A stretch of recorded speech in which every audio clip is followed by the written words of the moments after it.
Hey everybody, Jason Burmis here.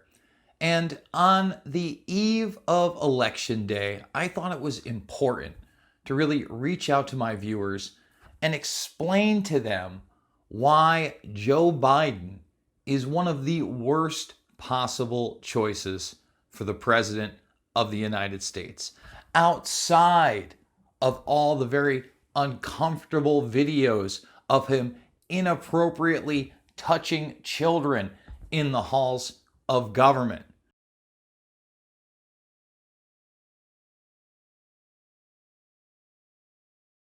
Outside of the many senior moments where he says things like he's running against George Bush.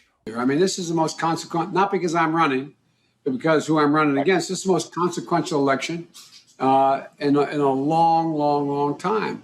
And the character of the country, in my view, is literally on the ballot. What kind of country we're going to be? 4 more years of George, he's going to find ourselves in a position where... Or that he's running for Senate. And I have a simple proposition here. I'm here to ask you for your help.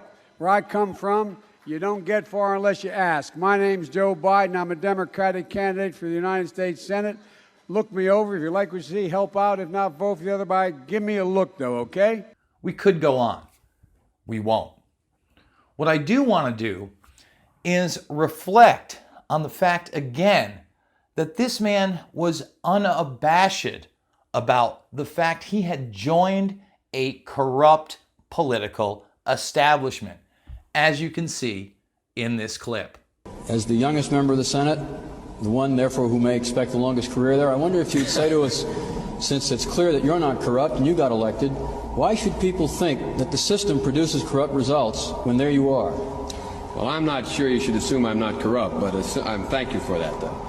The system does produce corruption, and I think implicit in the system is corruption, when in fact, whether or not you can run for public office, and it costs a great deal of money to run for the United States Senate, even from a small state like Delaware, you have to go to those people who have money, and they always want something.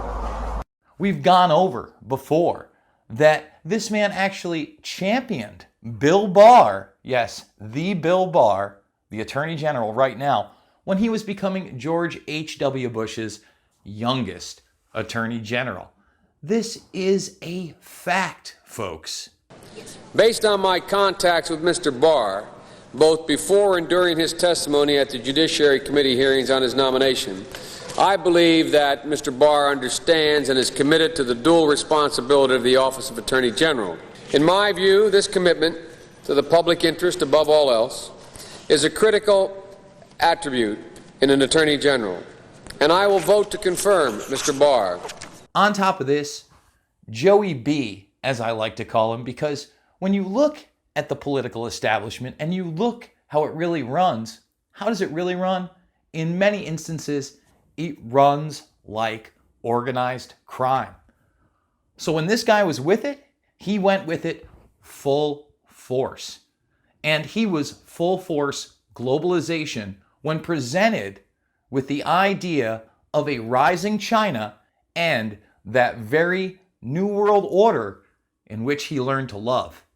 Now, the next thing that I obviously need to touch upon that most people are completely unaware of is the fact that Joe Biden helped cover up the Pakistani funding of the 9/11 hijackers. Yes, that's absolutely on the record and something I put in my film, Fabled Enemies, before he was even the Vice President of the United States. The day after the attacks, it was apparent that some people within the government were aware of the Pakistani funding of al-Qaeda. Secretary Powell, one country you didn't mention was Pakistan, and I understand that your deputy has spoken with the ambassador to Pakistan. Deputy Secretary Armitage did meet with Pakistani officials today. It would be useful to point out to the Pakistani leadership at every level how helpful they might be if we find a basis to act upon that information. Senator Joe Biden, who had also met with the head of the Pakistani ISI, would have harsh words on the Senate floor. And the word should go out to those who pretend that they wish to be our friends, that they're going to have to make some very difficult choices. Pakistan in particular is going to have to make a very difficult choice very soon. Words will not be sufficient. Actions will be demanded. When Biden was confronted, he confirmed his meeting with Ahmed, saying Pakistani intelligence was indeed funding the Taliban. Sir, one question. In the days following 9/11, you met with the head of Pakistani ISI, General Muhammad Ahmed. It has since come to light that he ordered Saeed Sheikh to wire $100,000 to Muhammad Atta. Why was he allowed to go back to Pakistan, and why wasn't he questioned, and why were you meeting with him? I met with him to deliver a message that if he didn't stop supporting the Taliban, we would take him out. Why did we let him go? We let him fly freely. We never investigated him. We never even looked into him. Look, there's a thing called diplomatic passports. We did not arrest Khrushchev when he came. But he financed the hijackers, and you let him go, and he's free. He hijacked the hijackers. No one knew he financed the He hijackers. hijacked. It's wired. It's reported. Perhaps what's even more alarming is that no one has questioned Joe Biden on any of this today, and the man who facilitated that payment between General Mahmoud Ahmed, who Biden met with and was convicted of the beheading of Daniel Pearl, was actually released earlier this year. Who is Omar Sheikh, the main accused in Daniel Pearl's murder case, who will very soon be released from a jail in Pakistan? Now, Sheikh is a British-born Pakistani terrorist. A London School of Economics dropout, he was arrested by Indian authorities for kidnapping 4 Western tourists in New Delhi in the year 1994. Now, he remained in Tihar jail till 1999 when he was released by Indian authorities in exchange of flight IC-814 hostages. Sheikh is also suspected to have links with 9/11 attacks. That's how corrupt these interconnected military-industrial complex operations work, folks. That's what the terrorism agenda is. And don't forget that Joe Biden was the vice president while we had what?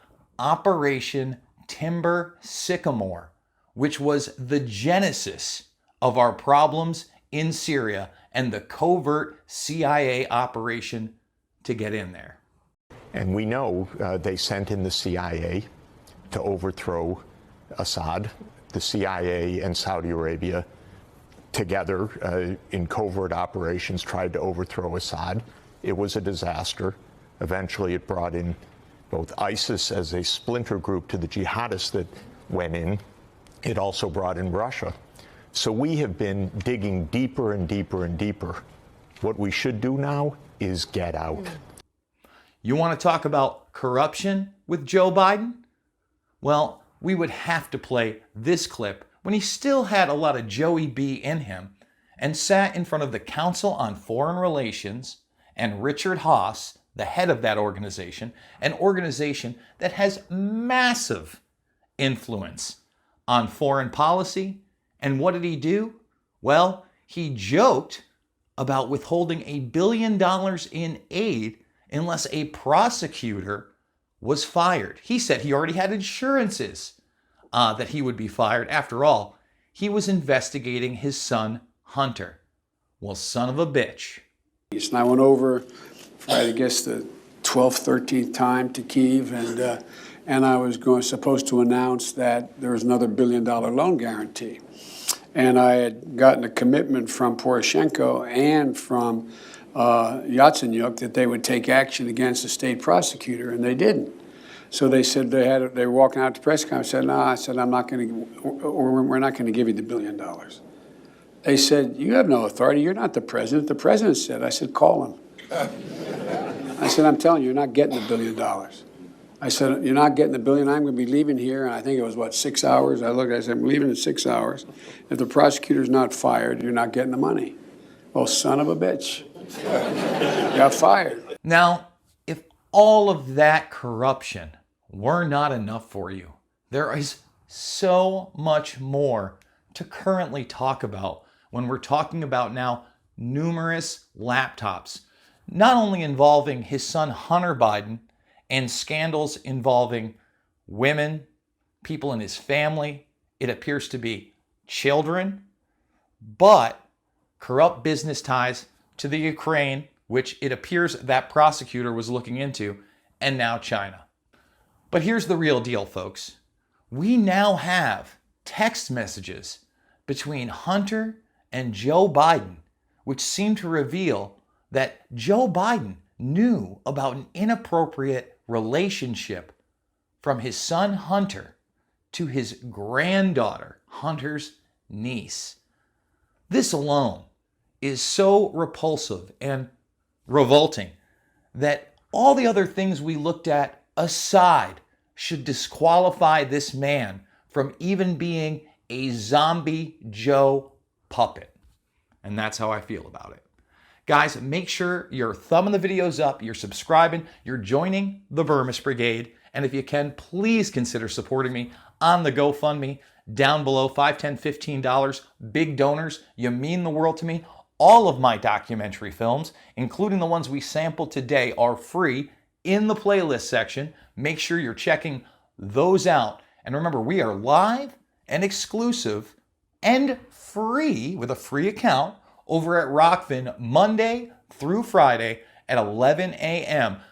Eastern Time. Make sure you come join us. I love you guys. It is not about left or right. That is not what this video was about. It is about right and wrong. And we showed you a whole lot of wrong.